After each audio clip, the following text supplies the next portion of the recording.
Hello my dear students, कैसे हैं आप सभी। आज मैं रिद्धि संस्कृतम क्लास 6 का प्रथमा पाठ वर्ण विचार को एक्सप्लेन करने वाले हैं। वर्णमाला पे आप लोग इस चैप्टर को बड़े ध्यान से सुनिएगा, तभी समझ में आएगा बेटा। और इसका एक्सरसाइज जो भी है वो मैं अगले वीडियो में सेंड कर दूंगी। Okay children, now start. भाषा की सबसे छोटी इकाई को वर्ण कहते हैं, जैसा कि सभी लोग जानते हैं। वर्णों के व्यवस्थित समूह को वर्णमाला कहते हैं। वर्ण अथवा अक्षर दो प्रकार के होते हैं। स्वरा, पहला है स्वरा अर्थात स्वर, एंड सेकंड है व्यंजनानी यानी कि व्यंजन। स्वरा स्वर, वे अक्षर जिनका उच्चारण करने के लिए किसी अन्य वर्ण या अक्षर की सहायता लेनी पड़ती है, जैसे अ, आ, ई आदि। दूसरा है व्यंजनानी अर्थात व्यंजन, वे अक्षर जिनका उच्चारण करने के लिए किसी स्वर की सहायता लेनी पड़ती है, जैसे अर्थात यथा क, च, ट, त, प आदि। इसमें स्वरों की सहायता हमें लेनी पड़ती है व्यंजन में। देखिए यहाँ पे ग्राफ के द्वारा आप लोगों को बताया गया है वर्णमाला। वर्णमाला के स्वर 13 होते हैं और व्यंजन के 33 यानी कि 33 होते हैं व्यंजन इसमें। ठीक है, तो पहला इसमें आता है ह्रस्व स्वर। ह्रस्व स्वर का आपका उच्चारण कैसे होता है? अ, ई, उ, री, रे, ये 5 होते हैं ह्रस्व स्वर। दीर्घ स्वर कितने होते हैं? आ, ई, उ, री, 4 होते हैं। इनका नंबर क्या है? 4 होता है। और संयुक्त स्वर कितने होते हैं? ए, ओ, ठीक है, ये 4 होते हैं। Clear children? अब आते हैं व्यंजनानी। व्यंजन कितने होते हैं? व्यंजन में जैसे देखिए क वर्ण दिया हुआ है, क वर्ग में क्या क्या आता है? क, ख, ग, घ, अंग, 5 होते हैं। च वर्ग, च, छ, ज, झ, इय, 5 ये भी है नंबर में। ट वर्ग, ट, ठ, ड, ढ, अड़, 5 हुए। त वर्ग में है त, थ, द, ध, न, ये भी 5 हैं। प वर्ग में है प, फ, ब, भ, म, ये भी 5 है बेटा। ठीक है, अब इसके अलावा देखिए क्या है, इनको स्पर्श व्यंजन कहा जाता है। क से प वर्ग तक का ये कौन सा व्यंजन होता है? स्पर्श। स्पर्श व्यंजन के अंतर्गत ये आते हैं। और अगला क्या है? अंतस्थ। अंतस्थ में क्या आता है? य, र, ल, व, ये 4 होते हैं। ये नंबर इनका 4 होता है। इसके बाद है उष्माणः। उष्माणः की नंबरिंग क्या है? ये भी 4 ही नंबर के हैं। कौन कौन से हैं? श, ख, स, ह। Clear students? अगले पेज में आते हैं, पेज नंबर 7।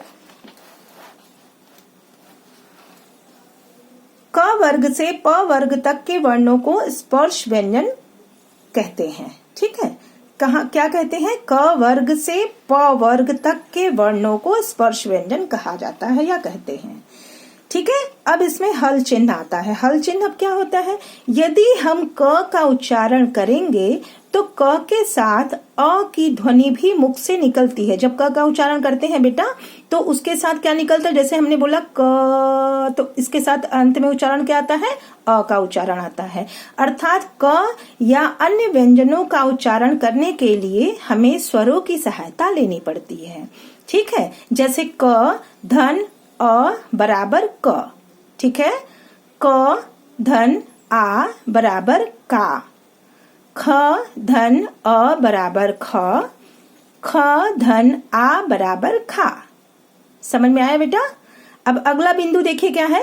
किसी भी व्यंजन में अ, आ आदि स्वर जुड़ने से उसके नीचे लगे हल चिन्ह, हल चिन्ह का मतलब जो होता है जिसे हम लोग हलंत कहते हैं। ठीक है, इसका क्या हो जाता है? लोप हो जाता है, ये हट जाता है। ठीक है, जब स्वर जुड़ जाता है तो क्या हट जाता है? हलंत चिन्ह वहां से हट जाता है। अगला बिंदु क्या है?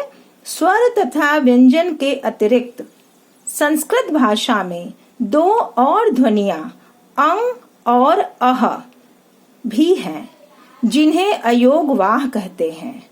अनुस्वार नासिका से निकलने वाली ध्वनि है। नासिका मतलब नाक से निकलने वाली ध्वनि है।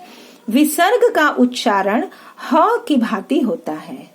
ठीक है बेटा, जैसे पहला देखिए अनुस्वार दिया हुआ है, अनुस्वार का मतलब होता है बिंदु, ठीक है, बिंदु। यथा जैसे संस्कारम, संस्कारम, यहाँ पे देखिए न से नाक से उच्चारण निकल रहा है। संस्कृतम, संज्ञा, ठीक है बेटा। अब विसर्ग का क्या होता है? विसर्ग हमारा हमेशा हम लोग संस्कृत में इस्तेमाल करते हैं। जैसे विसर्ग का है बालकः, अब यहाँ पे जो दो बिंदु बना हुआ है इसको विसर्ग कहते हैं, और विसर्ग का उच्चारण जब करते हैं तो वहां पे ह आ जाता है। जब हम उसको उच्चारण करेंगे, उसको पढ़ेंगे तो ह वहां पे उच्चारण होगा। जैसे बालकः, छात्रः, पिकः। क्लियर बेटा? अब आते हैं संयुक्त व्यंजनानी। जब एक व्यंजन दूसरे व्यंजन से मिलता है तो संयुक्त बन जाता है, ठीक है। जैसे क धन श धन अ बराबर छ, ठीक है। द धन य धन अ बराबर ध, श धन र धन अ बराबर श्र, र धन प धन अ बराबर प, ठीक है। अब इसमें आता है देखिए सेकंड त धन र धन अ बराबर त्र, ज धन इय धन अ बराबर ज्ञ, प धन र धन अ बराबर प्र, ठीक है। ये संयुक्त व्यंजन है। जब हम इसका वर्ण विच्छेद करेंगे आगे तो हमको इन सब चीजों पे बहुत ध्यान देना होगा, ठीक है बेटा। अगला है, अब इसका उदाहरण दिया हुआ है, उदाहरण में देखिए ध्यान से। जैसे पहला है क्षमा, ठीक है, क्षत्रिय, आश्रम, ज्ञानी, विद्या, सर्प, ठीक है। जब एक स्वर रहित व्यंजन दूसरे व्यंजन से जुड़कर एक अक्षर बन जाता है तो उसे संयुक्त अक्षर कहते हैं, ठीक है। यथा त धन त बराबर त, त जैसे होता ना जिसको बोलते हैं आधा त पूरा त, म धन म बराबर मम। स्वर तथा व्यंजन के मेल से शब्द बनते हैं, ठीक है। जैसे ब धन आ बराबर बा, धन ल धन अ ल, धन क धन अह, ठीक है। तो क्या हो गया ये बराबर, यहाँ पे कह, ये कह, जैसे बालकः, ठीक है। ये विसर्ग चिन्ह हो गया, तो ये क पे जब ये जुड़ जाएगा तो ये अ हट जाएगा, यहाँ पे विसर्ग चिन्ह हो जाएगा, यानी कि कह, बालकः। समझ में आई बात? जैसे इसको अगर ऐसे पढ़ेंगे बालकः, इसका यहाँ पे वर्ण विच्छेद दिया हुआ है, ध्यान से देखेंगे तो समझ में आएगा। ब धन आ बा, धन ल धन अ ल, धन क धन अह, बालकः। समझ में आई बात बेटा? अब हम पढ़ते हैं वर्ण संयोजन। वर्ण संयोजन, संयोजन का अर्थ है मिलाना, ठीक है। संयोजन का अर्थ क्या होता है? मिलाना, किसी चीज को मिलाना। जब हम वर्णों को मिलाते हैं तो वे वर्ण संयोजन कहलाते हैं, अर्थात विभिन्न वर्णों को क्रम से जोड़कर शब्द बनाने की प्रक्रिया को वर्ण संयोजन कहते हैं। यथा ल धन ए धन ख धन अ धन न धन ई, लेखनी, ठीक है। ल ए ले, ख नी। क्लियर हुआ बेटा आप लोगों को? अगले पेज में आते हैं। वर्ण संयोजन, वर्ण संयोग व वर्ण विन्यास, ठीक है। वर्ण का संयोजन कैसे होता है और वर्ण का विन्यास, ठीक है। अब देखिए कुछ अन्य वर्णों का संयोजन देखें कैसे बनते हैं, वो वर्ण विच्छेद कैसे होता है और उसके बाद कैसे एक वर्ण उसका बन जाता है, ठीक है। पहला वाला देखिए जैसे दिया हुआ है क ग धन आ धन य धन अ धन क धन अह, क्या हो जाएगा? गायकः, गायकः। देखिए यहाँ पे लिखा है गायकः, ठीक है। न धन आ धन स धन त धन ई धन क धन अह, क्या हो गया? नास्तिक, नास्तिकः। अब अंत में क्या यहाँ पे आ गया है? विसर्ग चिन्ह आ गया है, तो उच्चारण क्या बोलेंगे हम लोग? नास्तिकः। अगला है म धन उ धन षटकोण वाला श, धन अ, धन क, धन अह। ठीक है, अब यह क्या हो जाएगा, मूषकः, मूषकः। देखिए यहाँ पे मूषकः लिखा हुआ है, क्लियर।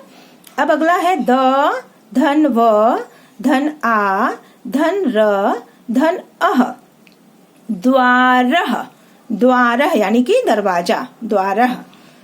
र, धन ओ, धन ट, धन ई, धन क, धन आ, रोटिका, रोटिका। ठीक है, रोटिका मतलब रोटी। ठीक है बेटा। द, धन उ, धन र, धन अ, धन द, धन अ, धन र, धन श, धन अ, धन न, धन अ, धन म, दूरदर्शनम। ठीक है, दूरदर्शनम, यहाँ पे क्या हुआ, दूरदर्शनम। Clear students. इसी तरह से यहाँ नीचे भी दिया हुआ है। ठीक है, जैसे वर्ण विन्यास, विन्यास का अर्थ है अलग करना। ठीक है, जब वर्णों को अलग अलग किया जाता है तब वह वर्ण विन्यास या वर्ण विच्छेद कहलाता है। यहाँ पे वर्ण संयोजन व वर्ण विन्यास, देखिए इसको जो है यहाँ पे वर्ण को संयोजित किया गया है, यानी कि यहाँ पे वर्ण संयोजन है, और वर्ण विन्यास यानी कि वर्ण दिया हुआ है, यहाँ पे शब्द दिए हुए हैं और इन शब्दों का यहाँ पे विच्छेद करना है, यानी कि उनका वर्ण विन्यास करना है। ठीक है, अब क्या है, जैसे कमलम, क, धन अ, धन म, धन अ, धन ल, धन अ, धन म, कमलम। कमलम क्या है, अकारांत है। ठीक है, इसी तरह से देखिए दिया हुआ है बालकः का ब, धन आ, धन ल, धन अ, धन क, धन अह, ये भी अकारांत है। बालकः। लता, ल, धन अ, धन त, धन आ, लता, आकारांत। ये देखिए आकारांत है, यहाँ पे अंत में आ आया है तो ये आकारांत हो गया, यानी स्त्रीलिंग। छात्रा, छ, धन आ, धन त, धन र, धन आ, ये भी आकारांत हुआ, स्त्रीलिंग है इसलिए ये छात्रा।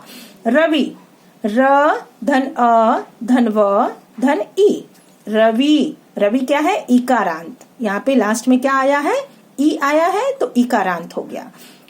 इसी तरह लेखनी है, लेखनी क्या हो गया, ल, धन ए, धन ख, धन अ, धन न, धन ई, इकारांत।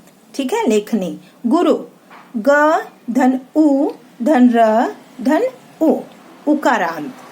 ठीक है, गुरु। वधु, व, धन अ, धन ध, धन उ, क्या हो गया, वधु। प, धन ई, धन त, धन री। ठीक है, पितृ, रिकारांत। ठीक है, अगला है राजन, र, धन आ, धन ज, धन अ, धन ज, धन अ, धन न, हलंत। यहाँ पे देखिए हलंत है, इसके बाद यानी कि यहाँ पे स्वर यहाँ पे नहीं लगा है इसलिए यहाँ पे हलंत हो गया है ये। ठीक है, राजन, यहाँ पे किसी स्वर की आवश्यकता नहीं है, राजन यहाँ पे लिखा हुआ है तो ये कौन सा क्या हो गया, ये हलंत हो गया। अब वर्ण विन्यास करने पर अंत में जो स्वर होता है उसी के आधार पर वह शब्द कहलाता है। जैसे मैंने अभी बताया है ना, जैसे यहाँ पे म आया है तो ये अकारांत, म अकारांत, अह अकारांत, आ आकारांत, आ आकारांत, इस तरह से ये इसी के अकॉर्डिंग इसका संबंध बताया जाता है। ठीक है बेटा, अगले पेज में आते हैं, पेज नंबर 9।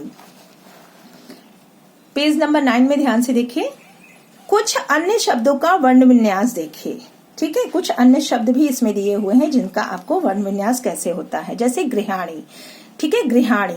अब क्या इसमें कैसे करेंगे, अब यहाँ पे थोड़ा सा चेंजेस है, आप लोग ध्यान से देखिएगा। जैसे ग, धन, री, यहाँ पे री की मात्रा लगी हुई है इसलिए ग, धन, री, धन, ह, धन, आ, धन, अण, धन, ई, तो क्या हो गया, गृहाणी।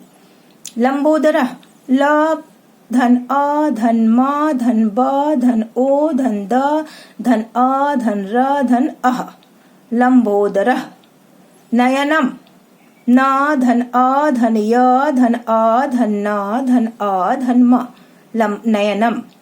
गच्छति, ग, धन अ, धन च, धन छ, धन अ, धन त, धन ई, गच्छति। ठीक है, पुस्तकम, प, धन उ, धन स, धन त, धन अ, धन क, धन अ, धन म, पुस्तकम। ठीक है बेटा, अब हम देखते हैं क्या दिया है इसमें, अकारांत तथा आकारांत शब्द। ठीक है, यहाँ पे देखिए, इन वाक्यों को ध्यान से देखिए। जैसे बालकः पठति, अब बालकः क्या करता है, बालक पढ़ता है, और राधा नृत्यति, राधा नाचती है ना। तो इनमें मूल संज्ञा शब्द है बालक और राधा, जैसा कि सभी लोग जानते हैं, संज्ञा यानी नेमिंग वर्ड। तो बालक और राधा ये क्या है, संज्ञा शब्द है। बालक धन अ बराबर अकारांत शब्द, राधा धन आ, देखिए यहाँ पे आ रहा है, राधा धन आ बराबर आकारांत शब्द, जैसा कि मैंने पिछले पेज में अभी बताया है। ठीक है बेटा, इसी प्रकार बालक शब्द के अंत में अ है और राधा शब्द के अंत में आ है। इस प्रकार अकारांत व आकारांत शब्द हम जान पाते हैं। Clear students? उम्मीद है ये इतना आप लोगों को समझ में आ गया होगा। अगले वीडियो में। Okay, bye.